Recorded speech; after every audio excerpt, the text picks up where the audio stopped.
Hello everyone, welcome to back my channel. I hope everyone is having a wonderful day.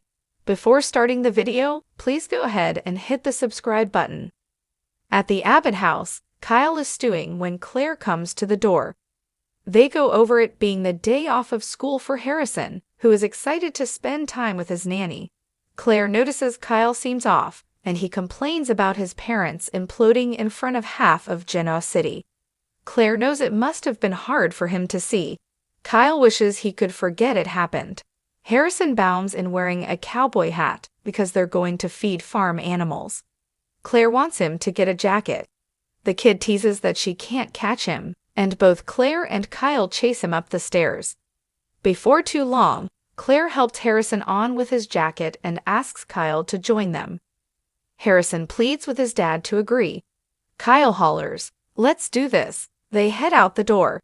At the park, Nate thanks Devin for meeting him. His cousin asks if Amy Lewis is still coming to town tomorrow. Nate says she is, but this is about Winter's business. Devin raises an eyebrow and smirks as Nate tells him he thinks they should hire Audra Charles. Nate goes on about what a passionate businesswoman Audra is, and Devin snarks that he might be a little biased about Audra and her passion. Nate insists she'd be an asset. Devin tells him there's no chance in hell he'd hire her. He doesn't trust her, and thinks Nate is setting himself up for trouble by having a relationship with her. Nate doesn't need the judgment. Devin doesn't want to see him get hurt. They establish that they're happy to be working together. Devin wants to convince Lily this is where she needs to be. They have to get her to forget about battling Victor. Nate doesn't see it happening. Audra approaches Lily, who is eating at the bar in Society. She tells her they need to talk. "I understand we got screwed over by the same person, Victor Newman." Lily guesses Nate told her and tries to eat her lunch in peace. Undeterred, Audra shares her story with Lily, who learns that Victor is the mystery investor who helped her take Glissade from Tucker, and then fired her for no reason. Audra guesses Lily didn't get anything in writing from Victor on the deal she was trying to make with him. Lily says their families go way back.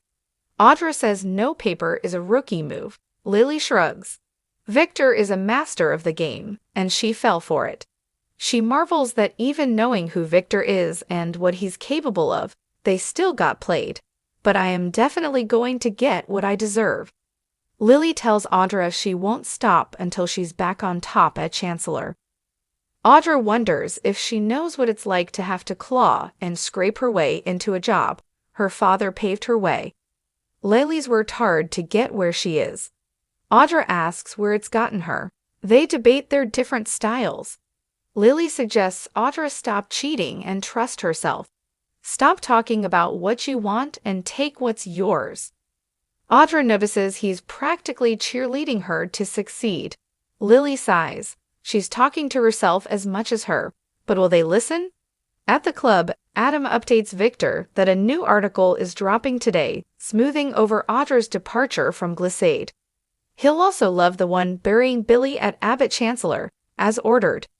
Adam reiterates that he draws a line with hurting Jack, but as for Billy Abbott, it couldn't happen to a nicer guy.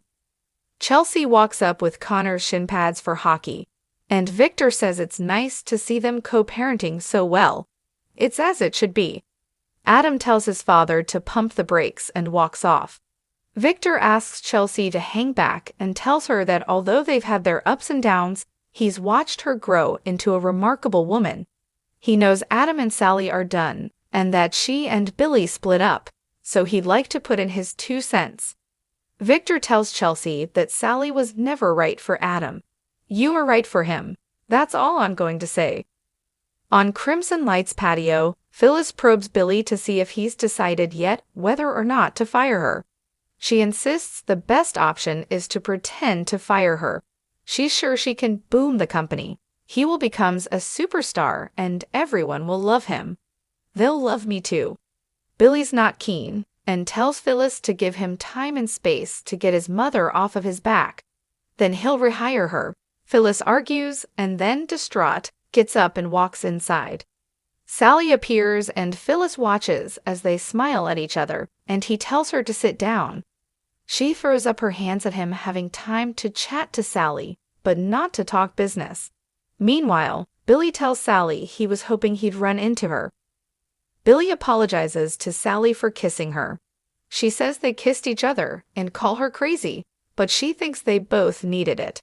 They may even have both liked it, but it wasn't for the right reason.